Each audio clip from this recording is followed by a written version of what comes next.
Welcome to Got Invention Radio. I'm your host, Brian Freed, and tonight we have Mark Canty. He is the VP and Associate Publisher of Inventors Digest. Welcome to the show, Mark. Thank you, Brian. I appreciate you having me on. So you're the new sheriff in town for Inventors Digest, huh? Apparently I am. I took over from Mike Drummond, who did a really great job of setting it up. I feel like he teed it up very well for me. Great. So, Mark, first, why don't you start off by telling us a little bit about yourself and how you actually ended up getting the position?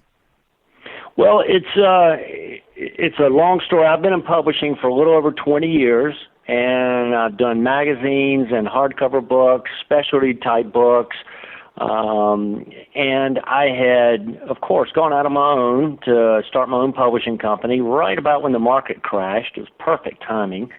Did a couple of projects, General Motors' 100th anniversary book and a few other books like that, and I kind of got tired of the road and got tired of being away from my family. So it was funny. I made that decision on a Wednesday night, and I literally got a phone call on Thursday morning from somebody saying, somebody at Inventors Digest would like to talk to you about their opening they have. Well, this is good timing. So that's exactly how it happened. Well, that's great. And what type of experience did you have before coming on to Inventors Digest? For coming on, I've been in the publishing, like I said, 20 years. We did a magazine, a lot of the sporting industry. We did ACC basketball, and at one point we had about 6 basketball magazines. We did NASCAR publishing. We did a thick 450-page preseason magazine and an end-of-the-year hardcover book, and did several specialty books for different organizations and some banks and that kind of business. It was more, when I say specialty books, it was the books that somebody has a great idea, but they don't know how to make it happen. So they would come to me and we would hash out what we had to do to make it happen and make it profitable and bring it to life. So, and that's where I have a lot of fun, is creating something from just an idea. Okay, well, that's, I guess, your readers also. They're the ones reading your magazine. So. It's kind of funny because that's exactly where I got into when I got into this business. I didn't know a lot about the inventor community. I readily admit that. And when I started, I told them that. I said, I don't know it. But they looked at me and they said, your background, I think, will lend itself well to it. And, it's funny. That's my train of thought. If you don't mind me telling you a little background about my father. Sure. He started a corrugated box company, and he was always, it sounds just like a box company, but he had several patents, was always coming up with a new way to do something. He always told me there's never a problem, there's just an opportunity to create or invent something. And I tell my family, so that's great. My father reads the magazine from cover to cover, so it's kind of fun to watch him. That's great. I tell my family that also, and they think I'm nuts. I tell them whenever there's a problem. But hey, that's what inventors do. We come up with solutions to problems that we have, for sure. Exactly. Well, it's kind of funny. In my letter from the editor every month, there's usually a mention about every other month of some family member. And, because I do it, because I know the only people that read that letter, and I always say, is other publishers, other writers, and my family. So I think I could give them a little shout out at some point. Of course. So, Mark, to the listeners out there, now, for those of you who have been listening to Got Invention Radio since 2009, or maybe somewhere in between, you know that Inventors Digest Magazine is one of our proud sponsors, so we always appreciate your support. We're happy to have you on. It's been a long time since somebody from Inventors Digest has been on, so we're happy to have you tonight, Mark.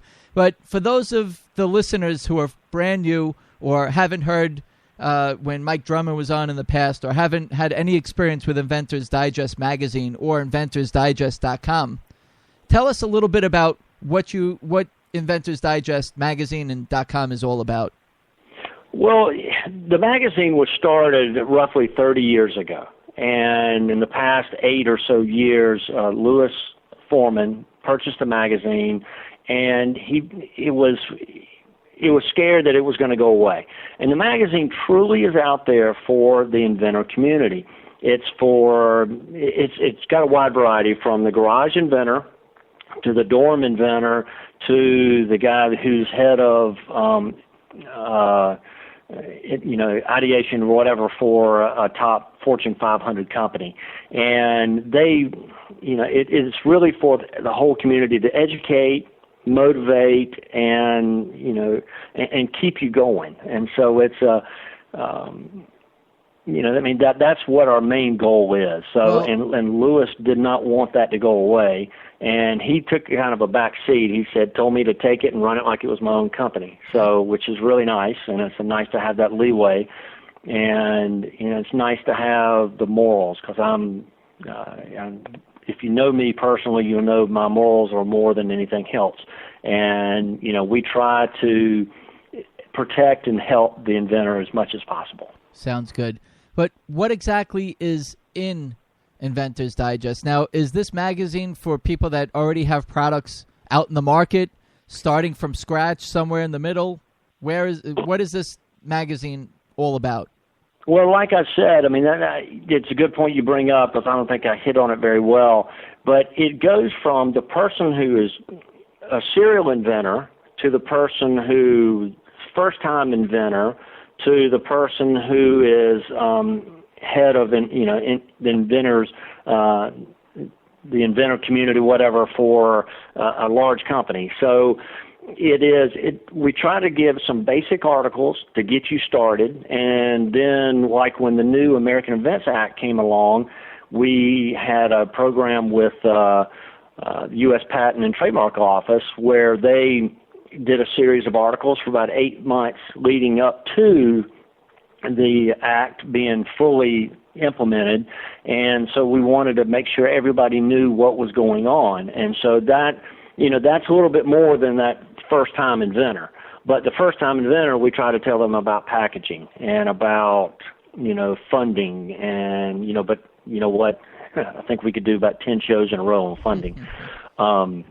But that, so we're a soup to nuts. It's from the beginning to the very end to the very technical. So we're not going to have one issue that won't have something for everybody.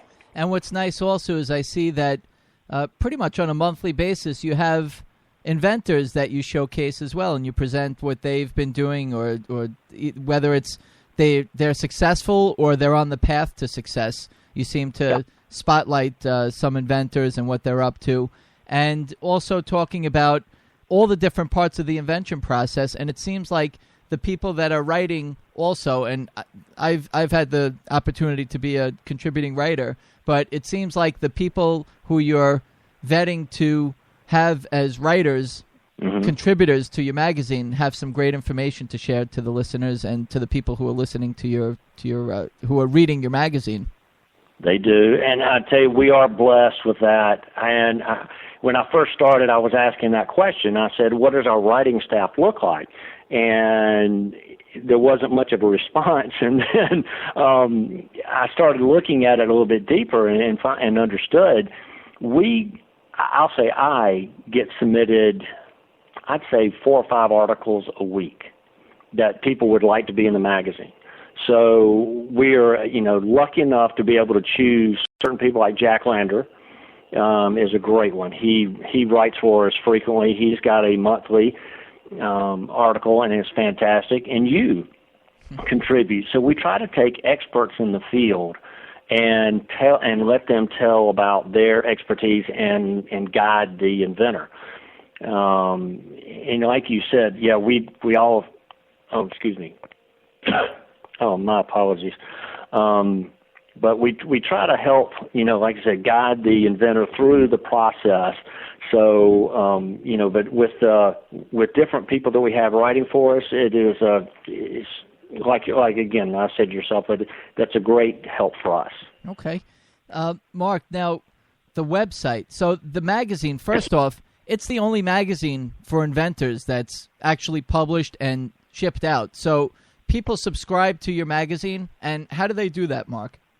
They do it through the website, inventorsdigest.com, and we are not sold on the newsstand, and that's for a very good reason, because this is what's classified as, you would call it, a niche magazine. And, you know, a quick education on the newsstand, you may know it, but some of the listeners might not. Every magazine is returnable.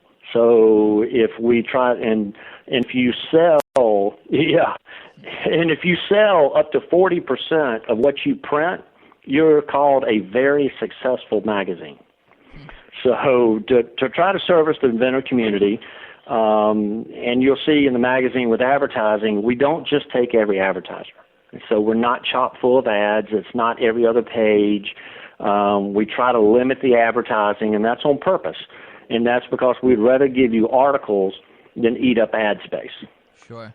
So now, the magazine itself, I can subscribe to I can go to inventorsdigest.com. Yes. Actually, I think I still have a link on gotinventionradio.com that that in the past we have, I think it's a 20 or 30% off coupon. I don't want to get you in trouble there. But if it's still active, you could try it on there. On gotinventionradio.com. There's the Inventors Digest button. You click on there and you get a percentage off the magazine subscription. But well, I'll tell you what, if that is not there, anybody that emails us at info@inventorsdigest.com, I will see that email and I will honor it. Okay, we appreciate it. Thank you. And I have to check to see if that link is live. So now that's once a month. So wherever we ask to get it shipped, we get the magazine shipped there. But what about online? For those of us who are familiar with inventorsdigest.com, there was a bit of time where there really wasn't too much activity going on. And now it seems like there's some new articles and starting to get freshed up. Yeah. So we are getting refreshed, yes. Good. Tell us a little bit about the website. Well, we've gotten lucky. Somebody came to us just in the last few months that has magazine and online editing and design background. So and it's been a really big plus. The magazine, I think, is clean. The magazine was great before, but I think it's the cleanest versions we've put out in the past few months, and just more fresh and airy, and everything needs a new look. And I'm not a designer. I run a magazine, but I'm not a great designer. And so she's taken it to another level, and we've already started refreshing the website and getting new content and just in general overview of it. And we're getting ready to tweak here and there. It's not going to be a total overhaul because we kind of like what we have, but we want to tweak it, make it more friendly, and make it more compatible for people when they get on. Sure. Now, You mentioned earlier that you have about 4 or 5 articles that are coming in a week or so. So if there are expert inventors out there or expert resources, or I should say resources for inventors that would like to submit an article, Mark, how do they do that? It is through that same address. I'll tell you, it's info@inventorsdigest.com. They can send that there, or there's a place on the website that you can go to submit articles. Okay. And that will go to that website. But there's 2 places you can do it. You can just email it to me, or you can go through the website and hit on submit articles. Okay. And what about resources for inventors? You mentioned that there's an area that businesses advertise that are service providers for inventors. So what does it take to be a business that advertises in your magazine? And for the inventors listening also, Mark, we would like to know what you do to protect us from people that just put an ad in your magazine, if you do it all. We try our best. There are certain people, and I really don't want to, go into them, that we will not let advertise on our website or in our magazine. And that was told to me the first day. And I appreciated that, and I liked it. That's because that's the way I like to do. I like to work. And you may not know this, but I said I worked for like 16 years with NASCAR. And NASCAR is the same way. They had certain advertisers they would not let come in. They were very family-oriented.